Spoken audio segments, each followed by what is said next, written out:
रमेश अपने माता पिता का इकलौता बेटा था। उसके माता पिता ने उसके लिए कभी भी किसी भी चीज की भी कमी नहीं की। रमेश जो भी मांगता उसके माता पिता अगले दिन उसे वो चीज दिला देते। ऐसे ही रमेश का पालन पोषण हुआ। जब रमेश बड़ा हुआ फिर उसके माता पिता ने उसकी शादी करा दी। रमेश ने शादी अपनी पसंद की लड़की से की, जिससे वह कई सालों से प्यार करता था।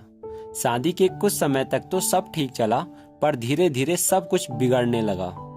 रमेश के माता पिता बूढ़े हो गए थे। वो घर का कुछ भी काम नहीं कर पाते थे और उनकी बातें भी रमेश की पत्नी को बिल्कुल भी पसंद नहीं आती थी।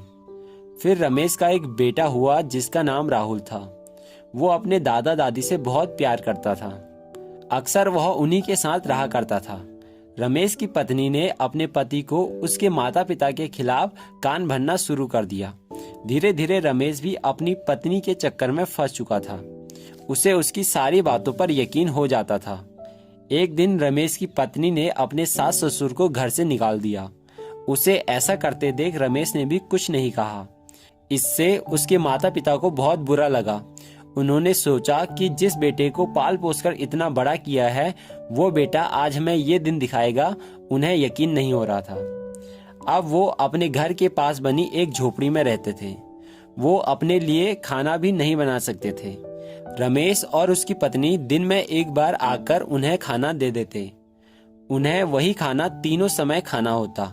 रमेश की पत्नी जिस थाली में उन्हें खाना देती थी उसे कभी भी वापस नहीं लाती थी।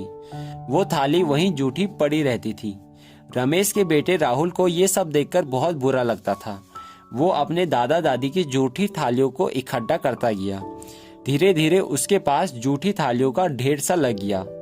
एक दिन रमेश और उसकी पत्नी ने राहुल से पूछा कि वह थालियां इकट्ठा क्यों कर रहा है। तो राहुल बोला कि आप दोनों के लिए। और फिर राहुल ने बोला कि जैसे आप लोग दादा दादी को अलग करके इस झोपड़ी में खाना दे रहे हो, वैसे ही मैं बड़ा होकर आपको भी ऐसे ही खाना दूंगा और मुझे नई थालियां ना खरीदनी पड़े, इसलिए ये थालियां इकट्ठा कर रहा हूँ। अब रमेश और उसकी पत्नी को अपनी गलती का एहसास हो जाता है। अब रमेश अपने माता पिता से माफी मांगता है और उन्हें अपने घर में लेकर आता है।